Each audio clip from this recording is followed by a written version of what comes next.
The question is, what kind of questions did Ainsley ask in the spin room yesterday? Was it 8-to-1, hard and easy? How do we possibly find this out, Ainsley? You know what, Brian? Everyone was talking about the interruptions in the spin room, and we were all watching at the same time. And you know that during the hour-and-a-half debate, we're all like, oh my gosh, please let him finish what he was saying. It's no different than when we do an interview on set and folks at home, they hate it when we allow people that we're interviewing to interrupt each other because you can't hear what the other one's saying and you just want to hear their points. And, you know, you owe that to each of these candidates.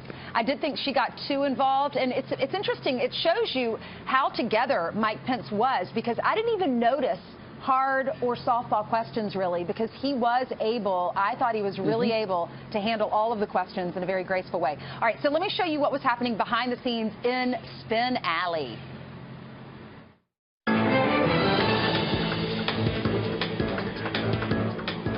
So this is called Spin Alley. This is where journalists from all over the world come to watch the debate. We're waiting on political experts to come out here and interview with us. We're standing next to Sean Hannity. So what did you think of the debate? I thought it was great. I mean, it was the most irritating debate I think I've ever watched. I felt like screaming at one point, Tim Kaine, shut up. And then here comes, you know, Mike Pence, well, what about deplorables? And why are you always going so negative? And why is this campaign this way? Let's stay on issues. And I think on substance, he won hands down. Who's behind me, Sean Hannity? That would be Eric Trump, right behind Eric Trump. Hi, Eric. I thought he did an amazing job. I'm so proud of him. And honestly, it's why my father picked him. I mean, he was poised out there. He was composed. He was amazing. He's incredibly articulate. He was calming in so many ways, but he also led with tremendous strength. The interruptions, what do you think about that? I found them a little annoying, quite frankly, sitting up front. I mean, I thought it was a little rude. Critics are saying that Tim Kaine interrupted too much. Well, look, I think he had some points he wanted to make, and he wasn't going to let falsehoods just lay on the table. So when he thought there was something that was worth correcting or there was something that was worth interjecting, he did it. And he did it aggressively. Kellyanne, what do you think? An amazing night for Governor Mike Pence. He was able to stick to policy. He is very affable, very genial. Unlike Senator Tim Kaine, for whatever reason, could not stop interrupting both Mike Pence and the female moderator. I thought it was really an unfortunate night for his ticket. I think it was a great night for Donald Trump because his first exercise in leadership, the very first most important decision he made as the presidential nominee was his vice presidential selection, and it showed his leadership and his judgment in selecting Governor Pence. What was your sense of the debate? Well, I thought that the job of a number two in these vice presidential debates is to do two things. Number one, defend your candidate, make the case on behalf of your running mate.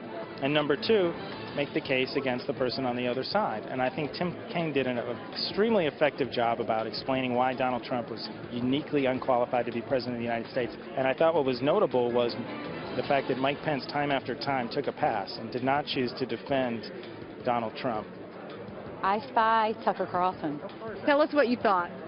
You know, I've always liked Tim Kaine. I didn't think he did himself any favors. I thought he was playing a role that didn't fit him. Didn't you? He's not an aggressive, nasty guy when you talk to him. He tried to play one tonight on Hillary's behalf, and I don't think it worked. I went into this thinking, you know, who would you rather have dinner with? Maybe Kaine wins. By the end, I thought Pence wins, for whatever it's worth. All right. Anything else you want to add? Who's your favorite anchor on Fox and Friends? I would Other say than yourself. My favorite anchor, and I'm including myself in the whole television universe, is Ainsley Earhart from South Carolina. I know it's true. What a politician. What is going on? I've never seen an embrace along with an interview. This is the first time that's ever done. He was hugging you the whole time. You're just jealous. Sure, You're a little just jealous, my TV husband. No, you can't help it. At the end of the night, you're running on empty. You've had like 2 hours of sleep. You know, you're going back to the hotel for another just 2 hours, so you get a little nutty. So you're just like, please hold me up, Tucker. That's what it was more about. But I said, Tucker, what do you think about the moderator? He said, you know, it has to be a tough job to be moderator, especially when you fail. Yeah. Yeah, something else. It's a tough job, but then again, she was interrupting. She interrupted both of them 27 times, according to her account. All right. Wow. She did have that one moment when she said, we can't hear you guys, so I will give her credit for that. Folks at home. And Ainsley, I think that Brian Fallon does a great job as a spokesperson for the Clinton camp. I think he's been pretty solid throughout. It's nice of him to give you that time. Yeah, I was glad that we got that interview. That was nice of him. All right. Great job.